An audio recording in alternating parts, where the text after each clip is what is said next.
So our next strategy will be frequent assessments. So the first question may be, well, how frequent are we talking here? We're talking daily, preferably 2 or 3 times a day, but at least daily. And these are very low stakes exams. This is where a lot of your innovation can come in. You can use varied activities, active assessments, whether it be writing, group work,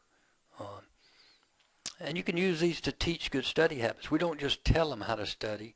We show them in class through our classroom activities how they should be studying. And what this allows for, it allows the student to adjust their study strategies because they realize, hey, I'm not doing as well as I thought I would. I didn't know the material as good as I thought I did. And for the same aspect, a teacher can adjust their teaching because they realize, hey, I wasn't getting the point across. Maybe I can come up with better examples. Maybe I can come up with a better story to increase learning. So it allows both the student and the teacher to make continuous adjustments.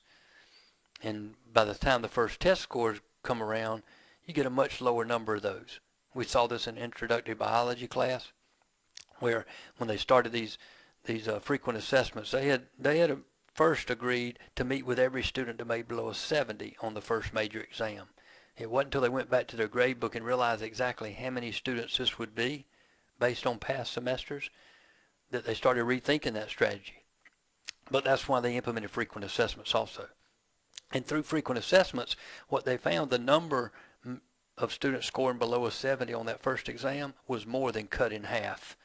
So that's the powerful testimony for frequent assessments. It reduces withdrawals. It builds students' confidence. They can see themselves making progress. And more importantly, it leads to a deeper learning. Students are able to constantly reflect back on their learning. I tried this strategy in studying, but it didn't work real well.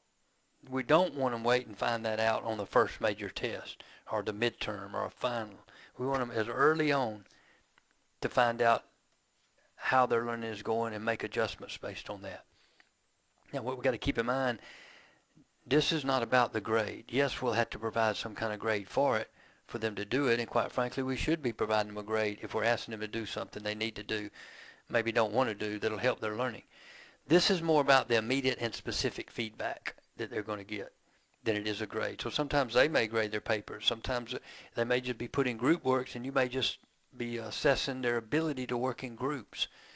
Could be quizzes, could be writing assignments, group work, discussion, many different ways to hold these frequent assessments. Sometimes we can put them in a group and have them come up with a top 10 list of whatever. And once again, making those timed activities improves the effectiveness and efficiency of that.